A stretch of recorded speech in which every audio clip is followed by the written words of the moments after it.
Presiden Prabowo marah besar mendengar adanya mantan menteri yang nakal. Bahkan, dialah seorang menteri yang betul-betul ingin membuat Indonesia utang. Karena itu, dengan dia menghalangi lahirnya kilang minyak, itu merupakan salah satu kejahatan yang tidak bisa diampunkan. Karena itu, saudara, saatnya Indonesia bangkit. Di era kepemimpinan Prabowo ini, tentu saja Prabowo akan tetap mengejar kalangan menteri-menteri yang nakal seperti itu. Hal ini ditegaskan oleh Prabowo usai mendengar ada informasi seorang menteri yang sengaja menjadi SPG kalangan asing, dan itu merupakan salah satu kejahatan yang tak bisa diampunkan. Bagaimana kisahnya? Ikuti media ini hingga akhir. Akhirnya terungkap kenapa Indonesia susah banget punya kilang sendiri. Ternyata nih, ada campur tangan asing lewat World Bank yang kirim surat rahasia supaya kita nggak usah bangun kilang lagi. Itu merupakan berita pertama. Berita yang kedua adalah mengenai bagaimana nilai mata uang atau nilai ekonomi negara kita. Tentu saja hal ini sepatutnya kita gambarkan. Karena itu ikuti media ini hingga akhir agar tak gagal paham. Cuma dalam hitungan beberapa minggu, nasib ekonomi Indonesia itu jungkir balik. Dari yang tadinya diprediksi bakal anjlok, malah disebut sebagai titik terang dunia.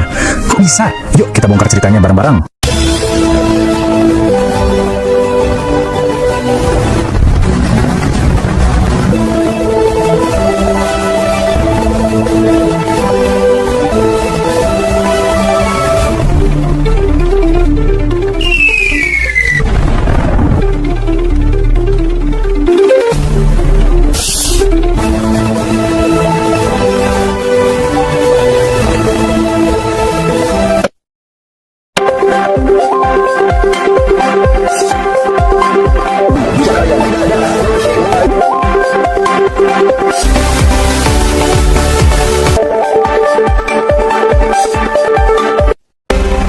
Jumpa lagi dengan Opini Gino Television Indonesia. Kali ini Opini Gino mengabarkan tentang salah satu menteri atau mantan menteri yang ternyata merupakan SPG yang sengaja menghalang-halangi adanya kilang minyak dan mengharapkan bahwa utang ternyata yang membuat utang paling banyak di zaman Kementerian Keuangan pada zaman itu, yaitu Sri Mulyani. Dia disebut-sebut menyalahgunakan wewenang, bahkan ada kerjasama dengan pihak asing dan mengambil keuntungan dengan asing. Karena itu, saudara, mari kita ungkap satu persatu. Itu merupakan berita pertama. Dan kemudian berita kedua adalah Cuma dalam hitungan beberapa minggu, nasib ekonomi Indonesia itu jungkir balik. Dari yang tadinya diprediksi bakal anjlok, malah disebut sebagai titik terang dunia. Kok bisa? Yuk kita bongkar ceritanya bareng-bareng. Saudara, dari berita pertama hingga berita kedua itu merupakan salah satu rangkuman bahwa kejahatan di Indonesia sesungguhnya terus saja berlangsung. Bahkan Presiden Prabowo bukan hanya Polri dan penegak hukum lainnya, melainkan TNI pun turut terlibat untuk membantu menyelesaikan krisis apa yang terjadi di negara kesatuan Republik Indonesia. Bagaimana kisahnya? Mari kita ikuti secara tuntas. Terungkap kenapa Indonesia susah banget punya kilang sendiri. Ternyata nih, ada campur tangan asing lewat World Bank yang kirim surat rahasia supaya kita nggak usah bangun kilang lagi.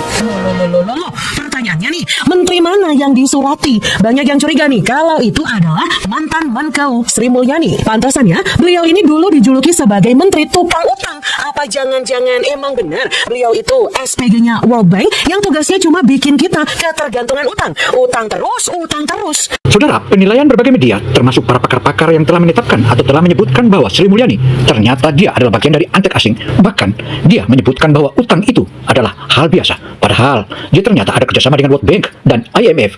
Hal ini membuat negeri kita betul-betul menderita karena banyaknya kerugian melalui utang-utang. Di satu sisi, Sri Mulyani menikmati adanya utang piutang itu. Bahkan, ia mendapat penghargaan beberapa kali dari World Bank.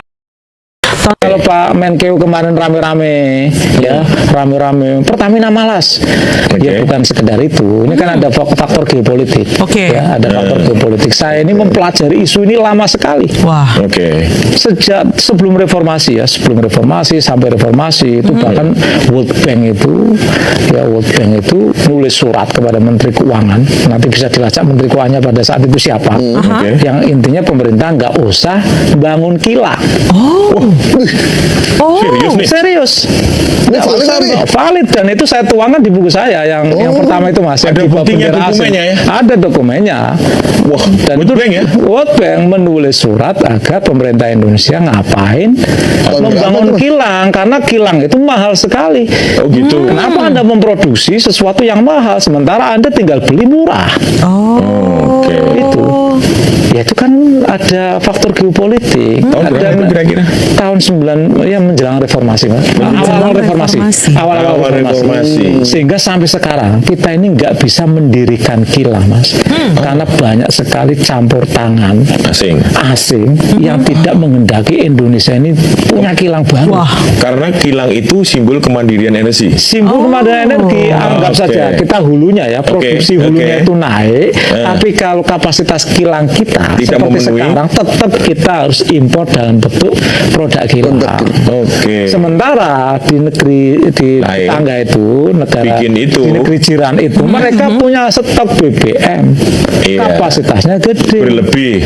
marketnya siapa yakin? Sehingga kalau Pak Menkeu kemarin Saudara, kong kali kong antara oknum-oknum pejabat yang ada di dalam negeri dan juga kalangan oknum yang ada di beberapa negara itu atau negara asing itu merupakan salah satu tindakan kejahatan, dan ini benar-benar yang disebutkan mafia. Bahkan mereka sengaja mengulur-ngulur waktu, bahkan berani mencegah adanya pembangunan kilang, padahal pembangunan kilang itu sudah cukup masif, desakan dan desakan, bahkan DPR pun turut terlibat menjadi penjahatnya dan juga melakukan kong kali kong dengan kalangan pihak asing tersebut. Inilah kerugian bangsa Indonesia. Hal ini bukan hanya sekedar kilang minyak saja, melainkan juga rupiah sengaja dilemahkan oleh oknum-oknum tersebut, dan ini merupakan satu kejahatan yang tidak bisa lagi ditolerir. Oke, jadi ceritanya tuh dimulai dengan pesimisme. Bayangin aja, lembaga-lembaga keuangan top dunia satu persatu ngeluarin pandangan negatif soal Indonesia. Kayak awan gelap lagi ngumpul gitu di atas kita. Nah, yang luar biasa tuh timelinenya. Coba deh lihat, cepet banget kan perubahannya? Awal April, Bank Dunia masih motong proyeksi pertumbuhan kita. Tiba-tiba di akhir bulan yang sama, IMF malah muji-muji. Kuncinya, kayaknya ada di satu pertemuan penting di pertengahan April itu. Oke, pertama-tama, mari kita selami dulu badai keraguan yang datang bertubi-tubi ini. Jadi ini bukan cuma satu suara, tapi kayak paduan suara kekhawatiran gitu. IMF bilang, pajaknya naikin dong. Fitch Ratings nurunin prospek kita jadi negatif. Terus puncaknya, Bank Dunia, motong proyeksi pertumbuhan kita dari yang tadinya di atas 5%, jadi cuma 4,7%. Ini tuh sinyal bahaya yang jelas banget, semacam kami nggak percaya sama kalian. Saudara, di zaman kementerian atau Menteri Sri Mulyani, dia katakan bahwa pajak itu merupakan bagian dari pendapatan negara. Tetapi, satu sisi dia seakan-akan memeras rakyat. Rakyat Indonesia pada saat itu teriak di sana-sini bagaimana pencekikan pajak. Bahkan pajak itu dianggapnya adalah hal biasa. Padahal itu merupakan salah satu kejahatan yang sengaja kejahatan itu diciptakan olehnya. Begitu IMF atau Bank Dunia memerintahkan pajak, naikkan pajaknya. Dan itu segala macam. Dia ikut komando World Bank atau Bank Dunia. Sehingga banyak pihak menyebutkan bahwa Sri Mulyani bekerja ganda baik di Indonesia maupun di World Bank. Karena itu, saudara, ikuti terus media ini hingga akhir agar tak gagal paham. Nah, di tengah gempuran kritik ini, apa yang dilakuin pemerintah Indonesia? Bukannya ngeluarin rilis press yang kaku, mereka milih konfrontasi langsung. Benar-benar dihadapi. Menteri Keuangan kita langsung terbang ke Washington. Tujuannya, ketemu langsung sama para raksasa keuangan ini. Beliau bawa amunisi, data tandingan buat ngebuktiin kalau prediksi mereka itu, keliru. Dan disinilah plot twistnya terjadi. Ceritanya berbalik 180 derajat. Benar-benar drastis. Dari yang tadinya dikritik, tiba-tiba IMF bilang Indonesia adalah titik terang dalam ekonomi global. Wow, pertanyaannya, data apa sih yang disodorin sampai bisa bikin mereka berubah pikiran kayak gitu? Nah, sumber kami menyoroti beberapa poin kunci. Pertama, soal pertumbuhan. Argumennya simpel, pertumbuhan ekonomi kita tuh nggak melambat. Justru sebaliknya, kuat banget dan siap melampaui angka 5%. Ini langsung mentahin prediksi pesimis sebelumnya. Poin kedua, ini soal utang. Sering banget kan kita dengar isu utang ini, tapi lihat deh datanya. Rasio utang kita terhadap PDB itu cuma 40,6%. Jauh di bawah ambang batas bahaya 60%. Kalau kita bandingin sama negara tetangga, wah kita jauh lebih sehat. Lihat aja Thailand, Malaysia, apalagi Singapura yang sampai 170%. Jadi argumen soal utang ini langsung patah. Saudara, apa yang telah dipaparkan oleh berbagai media tersebut tentu saja memiliki alasan dan fakta-fakta.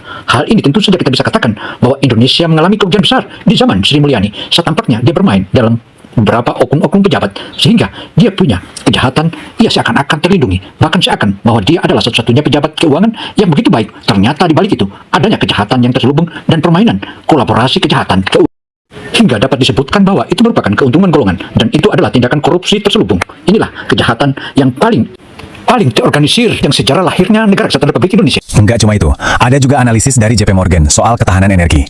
Di antara negara-negara G20, Indonesia itu masuk kategori aman. Kenapa? Ya karena kita punya produksi batubara dan gas sendiri. Coba bandingin sama Jerman yang udah di level peringatan, atau Jepang yang di level bahaya. Jelas kita punya keunggulan di sini. Oke, sekarang kita masuk ke bagian paling dramatis dari cerita ini. Menurut sumber kami, disinilah motif dibalik semua sentimen negatif di awal itu mulai terungkap. Jadi ceritanya, setelah semua data dipaparkan dan ekonomi kita dipuji-puji, tiba-tiba datanglah sebuah tawaran yang sangat mengejutkan. Tawarannya apa? Pinjaman. Dan jumlahnya nggak main-main. Lebih dari 514 triliun rupiah. Gede banget kan? Nah, di sini interpretasi sumber kami jadi sangat tajam. Tawaran ini dilihat bukan sebagai bantuan tulus, tapi sebagai upaya untuk menjadikan Indonesia budak mereka. Maksudnya, menjerat kita dalam lingkaran utang dan ketergantungan sama pihak asing. Ini yang bikin kita mikir kan, apakah ini beneran uluran tangan buat ngebantu atau sebuah jebakan utang yang terselubung? Gimana menurut Anda? Tapi, tunggu dulu. Cerita ini nggak cuma soal pihak luar. Sumber kami juga nunjukin kalau kita punya pekerjaan rumah yang besar di dalam negeri. Ada rintangan-rintangan internal yang harus kita beresin. Salah satu masalah utamanya itu disebut ICOR atau Incremental Capital Output Ratio. Gampangnya gini, ICOR itu ngukur seberapa efisiensi investasi di sebuah negara bisa jadi pertumbuhan ekonomi. Makin rendah angkanya, makin bagus. Nah, disinilah masalahnya kelihatan jelas. Coba kita bandingkan. Untuk menghasilkan pertumbuhan ekonomi senilai $1, Vietnam itu cuma perlu investasi $4. Kita, Indonesia, butuh $6,5 untuk dapat hasil yang sama. Artinya apa? Ya, ekonomi kita boros, nggak efisien. Terus, kenapa ICOR kita tinggi banget? Kenapa kita boros? Ya, ini dia penyakit lamanya. Korupsi yang masih merajalela, biaya logistik yang mahal banget, birokrasi yang bikin pusing, dan produktivitas tenaga kerja kita yang gitu-gitu aja. Ini semua bikin biaya investasi di Indonesia jadi bengkak. Tantangan lainnya, transisi energi. Oke, kita memang kuat di batu bara dan gas sekarang. Tapi kata sumber ini, kita tuh lambat banget soal energi terbarukan. Kita ketinggalan dibanding negara lain dalam menyiapkan sumber energi buat masa depan. Nah, ini yang jadi pertanyaan penutup yang penting banget. Setelah kita berhasil, katakanlah, menghadapi tekanan dari luar, pertanyaannya sekarang adalah, sanggup nggak kita memenangkan pertarungan melawan kelemahan-kelemahan di dalam negeri kita sendiri sebelum badai ekonomi global berikutnya datang lagi? Demikianlah paparan opini Kino Television Indonesia kali ini. Semoga informasi yang kami sajikan ini tentang adanya permainan dan kesulitannya negara mengelola sumber daya hingga bagaimana kenakalan mantan Menteri Keuangan sebelumnya, dan kali ini betul-betul disebut-sebut bahkan mempersulit adanya hadirnya kilang minyak di Indonesia. Itu merupakan salah satu tindakan yang tidak terpuji. Bahkan negara sudah sepantasnya untuk melakukan tindakan-tindakan yang patut untuk dipuji oleh seluruh anak bangsa. Saya Kino Samsudin Mirsad melaporkan. Wassalamualaikum warahmatullahi wabarakatuh.